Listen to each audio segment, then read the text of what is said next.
Olá e bem-vindos ao curso de Redes de Computadores 1.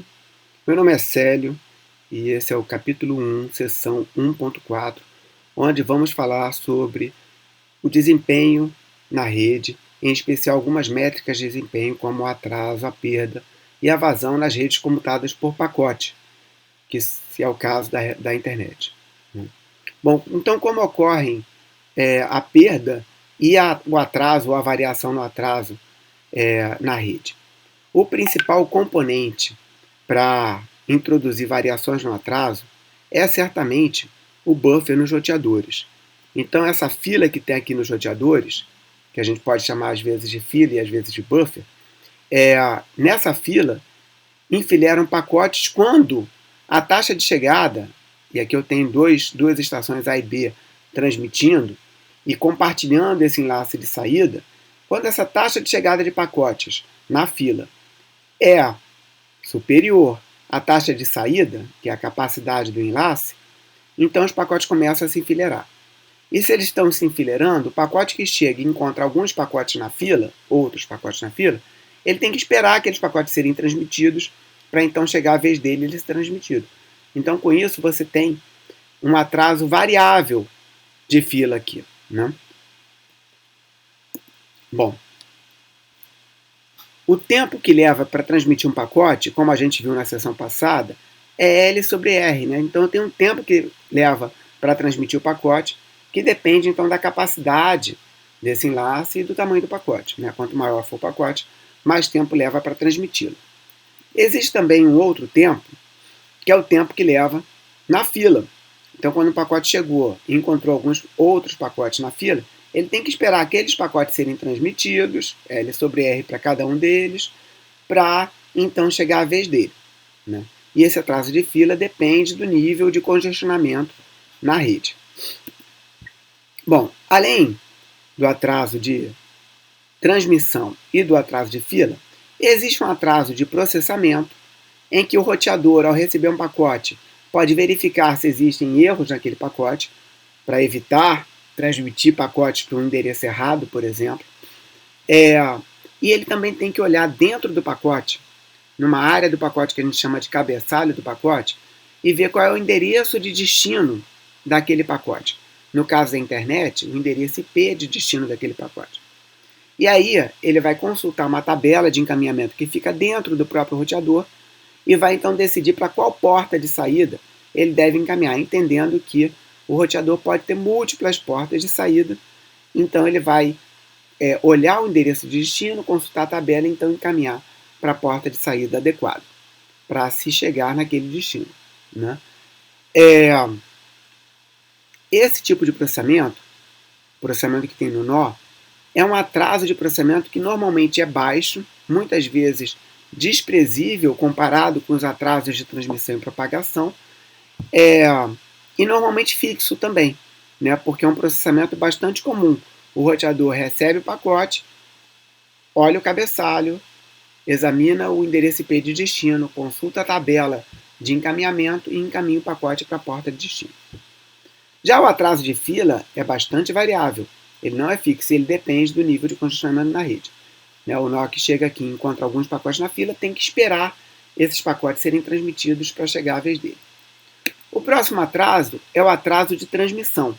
E como a gente já falou, esse atraso de transmissão depende da largura de banda do enlace, desse enlace, e do tamanho do pacote. Pacotes maiores vão demorar mais para serem transmitidos. O tempo de transmissão, o atraso de transmissão, é L sobre R, né? É um atraso relativamente fixo, a capacidade do enlace tende a não variar. Em algumas tecnologias pode variar, né? Enlace sem fio tem taxa variável. E o tamanho dos pacotes também tem alguns tamanhos padrão, né? É muito comum na internet a transmissão de dados ocorrer com pacotes grandes, a transmissão de voz com pacotes um pouco menores. A gente vai ver isso um pouco mais na área de redes multimídia. Mas considerando tamanhos de pacote fixo, esse atraso, então, de transmissão também seria fixo, né? Ele é pouco variável, ele varia basicamente com o tamanho do pacote. E o atraso de propagação é o tempo que demora para essa onda aqui, eletromagnética, por exemplo, onda acústica, para esse sinal de luz, para ela se propagar dessa interface de saída do roteador até a interface de chegada do próximo. E ela depende, obviamente, da distância aqui, né? Então, por exemplo, se a gente usa uma transmissão via fibra ótica, na velocidade da luz, a gente vai utilizar um atraso de propagação, uma velocidade, né, de propagação de 200 mil km por segundo. Essa velocidade de propagação, S, né, ela então depende da velocidade daquele sinal no meio. Então, por exemplo, se for um meio de cobre, e eu tenho uma onda eletromagnética propagando no cobre, aí eu vou utilizar tipicamente uma velocidade de cerca de 200 mil km por segundo, né? Então isso significa que se eu tiver aqui uma distância de 1000 km entre dois roteadores, ou de 1000 km, e uma velocidade de 200 mil km vamos botar de 200 km, né, em vez de 1000. 200 mil km por segundo seria a velocidade de propagação de uma onda eletromagnética nesse fio, né? Se eu tenho uma distância de 200 km, vai demorar 1 milissegundo para propagar de um roteador até o outro, que estão distantes uma distância, por exemplo, de 200 km. Okay? Então, o atraso de propagação tem essa equação aqui, D sobre S, e depende basicamente da distância, do comprimento desse enlace, né? E de S, que é a velocidade de propagação daquela onda naquele meio. Observe que existem alguns meios mais lentos, por exemplo, ondas acústicas, que são usadas em comunicação subaquática, e aí a velocidade de propagação no meio já é bem menor, né? Bom, então a gente está vendo aqui 4 componentes de atraso. Então, quando o pacote chega, tem o primeiro atraso, que é o atraso de processamento. Depois o pacote vai para uma fila e ele sofre o atraso de fila. Depois o pacote é transmitido e ele tem um tempo para que os L bits sejam inseridos no meio, que demora L sobre R. E depois aqueles L sobre R propagam pelo enlace e eu tenho então mais D sobre S. Então o atraso ele tem esses vários componentes. Aqui uma analogia, né, onde o pacote seria representado por 10 carros. Então, eu teria um pacote de 10 bits ou 10 carros. E aqui eu tenho um roteador. E o processamento de cada carro, aqui de cada bit, nesse exemplo aqui, leva 12 segundos para eu transmitir cada bit, né? E depois eu vou propagar, né, os meus carros vão andar durante 100 km.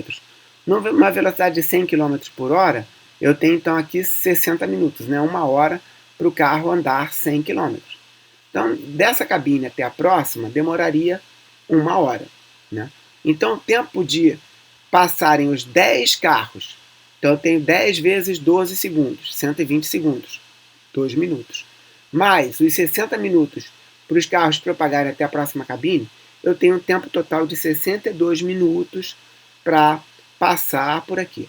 Então, o que a gente está mostrando aqui é que o atraso de transmissão, que é esse tempo que leva para o bit entrar na rede, e o atraso de propagação, que é o tempo que leva para o carro propagar aqui até a próxima cabine, são completamente independentes. São coisas independentes. Tá? Na rede, então, a gente tem esses 4 componentes: processamento, fila, transmissão e propagação. Ok? Normalmente, então, o atraso de processamento, como eu disse, é baixo, desprezível na maioria dos casos.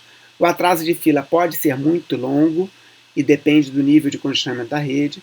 O atraso de transmissão, ele é L sobre R, então ele varia apenas com o tamanho do pacote e a taxa de transmissão do enlace. E ele pode ser longo se o seu enlace tiver uma taxa baixa. Né? E o atraso de propagação, ele depende da distância e da velocidade de propagação no meio. Okay? Então pode ser curto, né? Ou pode demorar alguns milissegundos, como no exemplo que eu dei alguns slides atrás.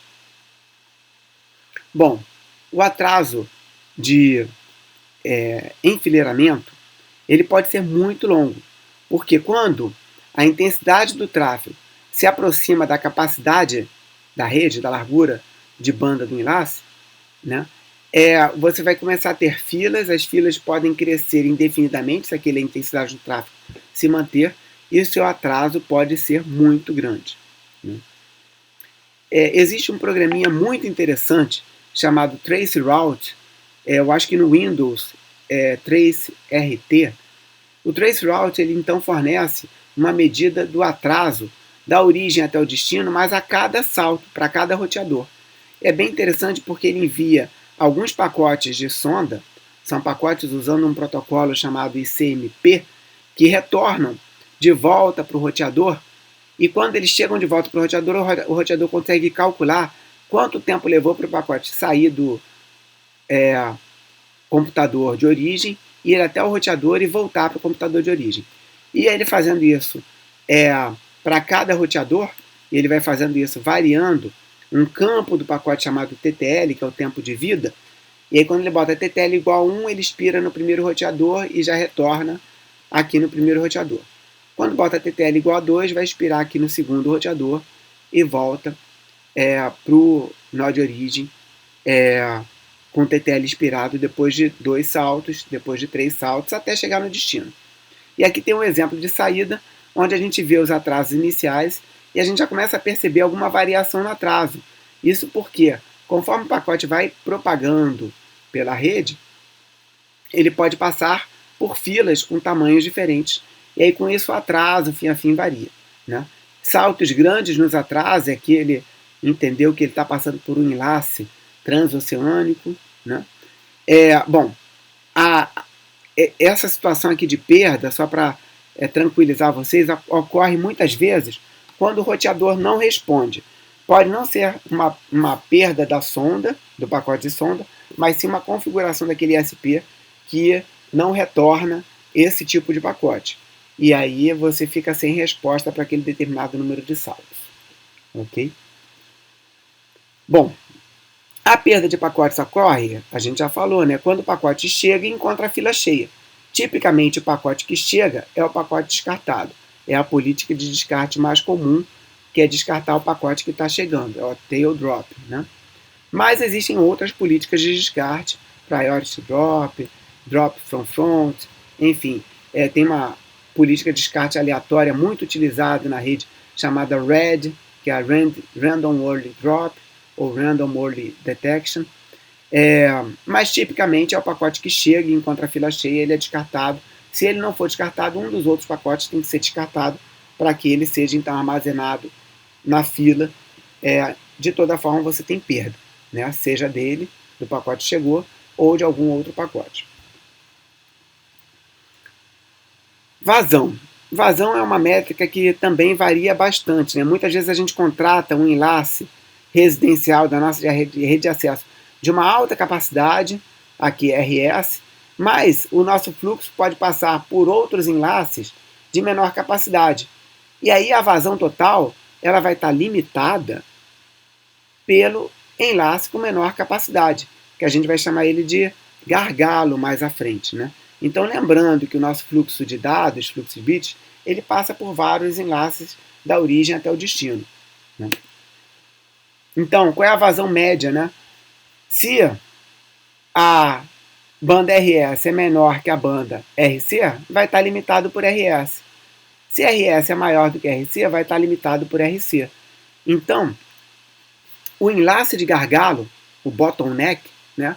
O enlace de gargalo, seja ele o enlace aqui mais próximo do destino, mais próximo da origem, né? Mas é ele que vai restringir a vazão daquele fluxo fim a fim.